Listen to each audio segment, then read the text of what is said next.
KPBS On Demand is supported by the San Diego County Toyota dealers, presenting a new 2025 Corolla. With classic styling, available 10.5-inch touchscreen display, Toyota Safety Sense 3.0, and more. See your Toyota dealer for all Corolla options. The San Diego County Toyota dealers. We make it easy.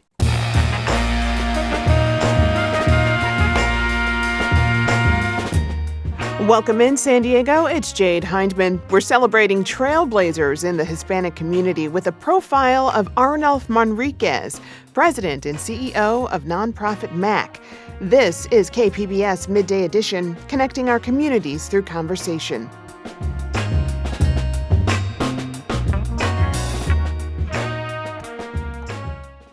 Hispanic Heritage Month is well underway, and all month long we're highlighting the leaders in our region who've dedicated their lives to serving the community. One of those leaders is Arnulfo Manriquez. He is the CEO and president of MAAC, which is a nonprofit that runs education, health, housing programs, and much more, all with a focus on economic mobility. He's gotten a lot of recognition for his work over the years, including the San Diego Padres Communidad Award. And Arnulfo joins me live in studio to talk about his path into community service and how issues of inequality and inequity continue to affect San Diegans today. Arnulfo, welcome. Welcome. Thank you. Good afternoon. Great to be here. So great to have you here in studio, and thank you for all of the work that you do.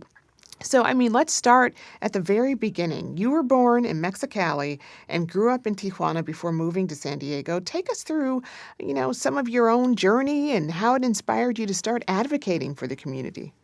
Well, yes, moving to the United States was a big change for my entire family. I'm the youngest of five, and we went through the immigration process where we were on a wait list. And none of my sisters or I wanted to come to the United States. We had all of our friends. But, it definitely was an adjustment. Language was the biggest challenge that we all had. I think because of I was the youngest, I was able to, get a little bit more of that language in there. But, being in this, growing up in the South Bay, which is where I grew up, there were a lot of Latino families around us.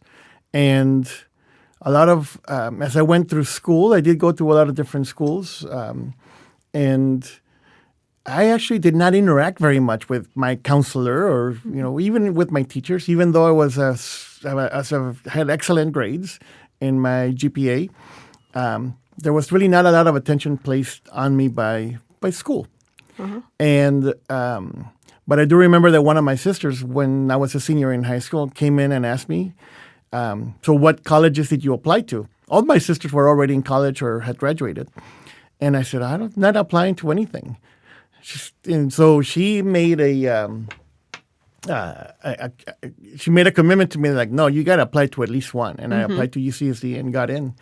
And so as I went through college, a lot of things began to define what kind of work I was going to be doing, simply because of those experiences in high school, that at the moment that I was going through them, I had no idea that I was going through something that I was kind of set aside. I was already put in a box and said, this is what you're going to be doing, without really knowing it.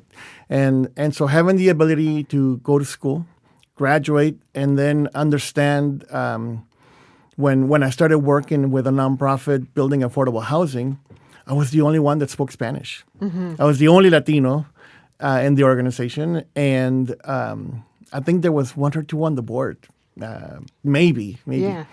And I did go through a program back in 1994 with the Chicano Federation. That's awesome. When I hear you talk, it really sounds like your time at UCSD was a pivotal point for you.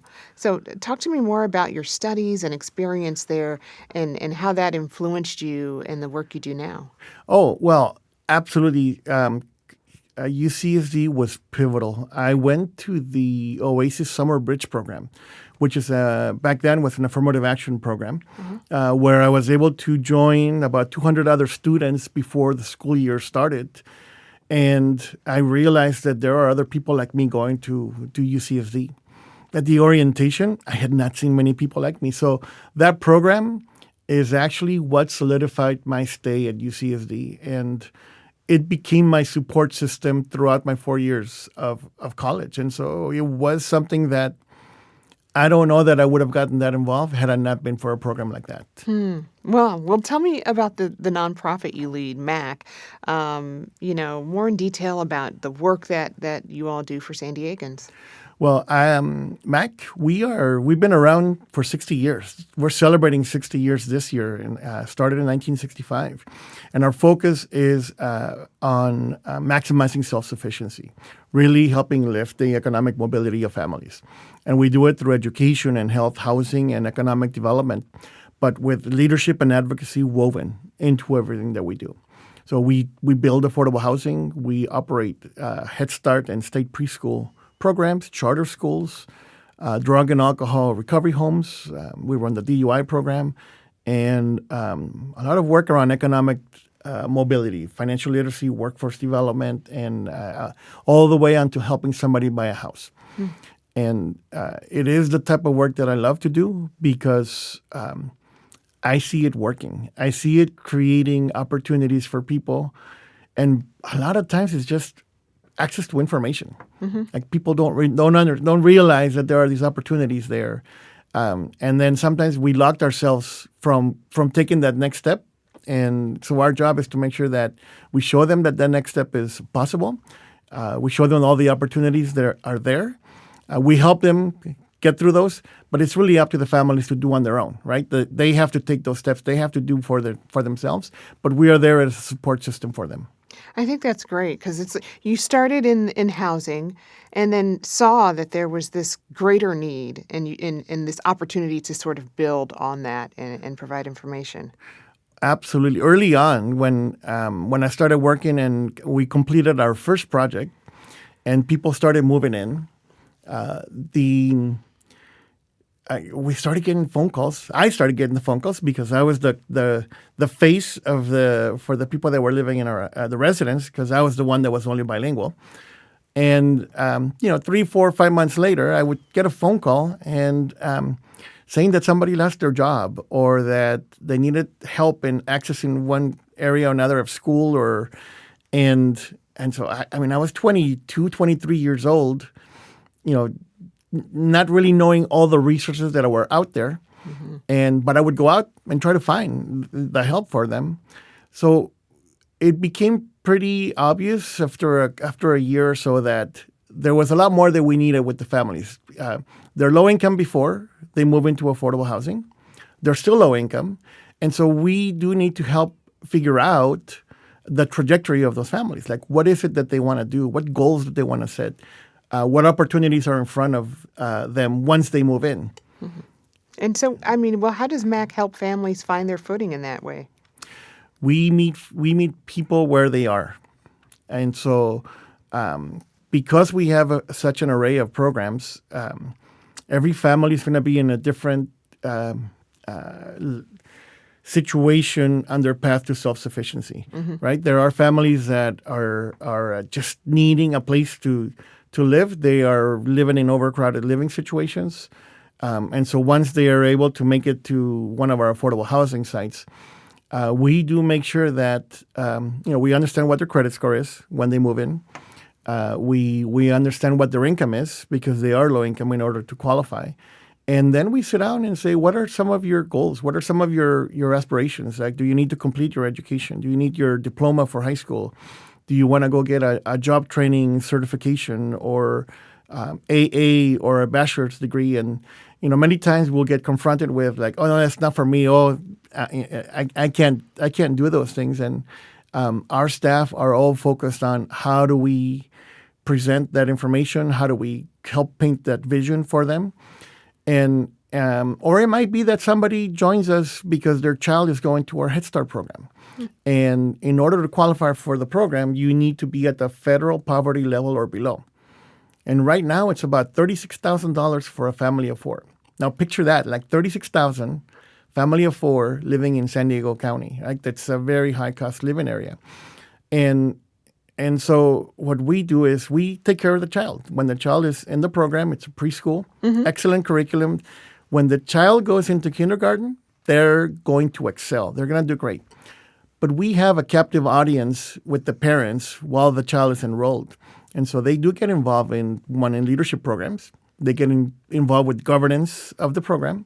There's some volunteer time that they are required to provide in the evenings, sometimes in the day. But we do get a connection of what's their job situation. Are they going to school? Are they needing a better job? Do they have immigration situations that they need help with? And we do have family service advocates and case managers that are able to really wrap around services around the family as a whole. Right. Wow. So you all are running early education programs, preschools, and charter schools across the region, too. Talk a bit about that work and the kids you're serving and why that part's so important. Well, the majority of the families that we serve are low income. There are some families that are middle income or market or their area median income is well, but by far the majority are lower income households. In San Diego County, the majority of low income households are Latinos. So we always want to make sure that our programs are able to connect well with the population that we're serving. So most of our programs are bilingual. Actually, all of our programs are bilingual. And sometimes we do have to go out and reach out to those students in our high school, for example, that have dropped out of school. Mm-hmm. And they may be 20, 21 years old. And we do a lot of word of mouth. We also do work with counselors at other high schools. So there are a lot of times that we have to do outreach. But for most of the other programs, people don't know us until they actually need us, and they'll connect with us. Our job, like I said, is to be able to paint that picture. We have had families that move into our affordable housing, and 5, 6, 7, 8 years later, they're buying a house because their income has gone up. They fix their credit. They've got their education completed or job training certifications, and so we have seen that happen. Tell me more about that. I mean, that's got to be one of the most fulfilling parts of the work that you do is to see a family excel. Do you have a story maybe from one of your families? Absolutely. In December of 2019, every board meeting we have what we call the MAAC story. And we had a single mother that came in to talk about her MAAC story. She moved in our affordable housing in at around 2010, and moved into a 4-bedroom apartment. The rent at the time was about $740. It was one of our very low income units, but she had been living in a garage at her uncle's house with 4 children.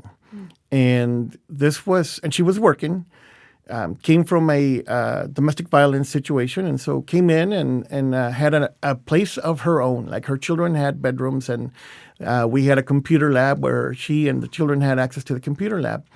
And the story that she shared was, I came in and I started learning about, food program. And so she started getting assistance help with food. She started learning about some other income supports for her because she was very low income.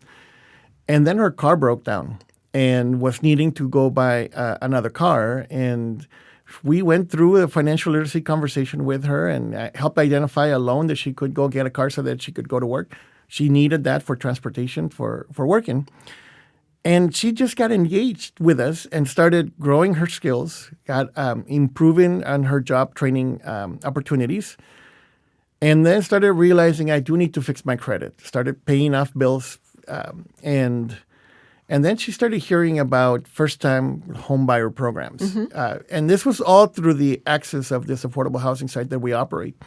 This is somebody that as the information was coming out, she was hearing it, and she was saying, I can see myself doing that. And so fast forward, right? Nothing happens overnight here, and nothing happens in a couple of years. Like, you do have time to be able to build all that up. She was out putting offers on a house, and she found the house she wanted to buy, and she offered the maximum. Others were offering more at the time in 2019. And she wrote a letter saying, this is who I am, this is my story, this is why this house would be perfect for me and my family. The sellers actually chose her bid, even though others offered more. And because that letter changed their mind, they said, Oh, wow. we want to help you. Yeah. And so the help for people there is she became her own advocate. She became the leader of her family that was wanting to be able to move into this opportunity. And she was able to qualify for the house that she could afford and moved in with her children. So her children were older. So, one of them was already working as well because time had gone by. But that is the story that happens more often, right, within our housing sites. The current situation, though, it's a lot harder for families to leave housing like that with the cost of housing being so high now. But we always are still trying to find opportunities for things like that to happen. Yeah, that is so wonderful, Arnulfo. Thank you so much for sharing that and for the work that you do. I've been speaking with Arnulfo Manriquez, President and CEO of MAAC. Arnulfo, thank you so much. Thank you for the opportunity to be here and tell our story.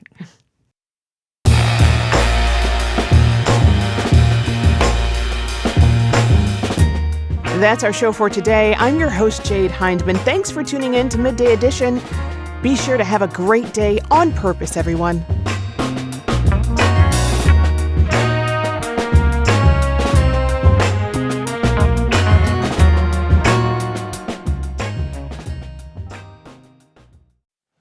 Here in Southern California, we know all too well the devastation wildfires can cause. That's why our mission is to stop the next one before it starts. I'm Brian D'Agostino, leader of SDG&E's Wildfire and Climate Science team, and we've built one of the most advanced wildfire prevention programs in the country, with a team of world-class meteorologists using artificial intelligence and real-time weather data, all to help keep our communities safe. We're also building a stronger grid and using public safety power shutoff when necessary because, believe me, I've seen firsthand how unpredictable wildfires can be. But here at SDG&E, we face that uncertainty head-on to help keep you safe. Learn more at sdge.com/wildfire safety.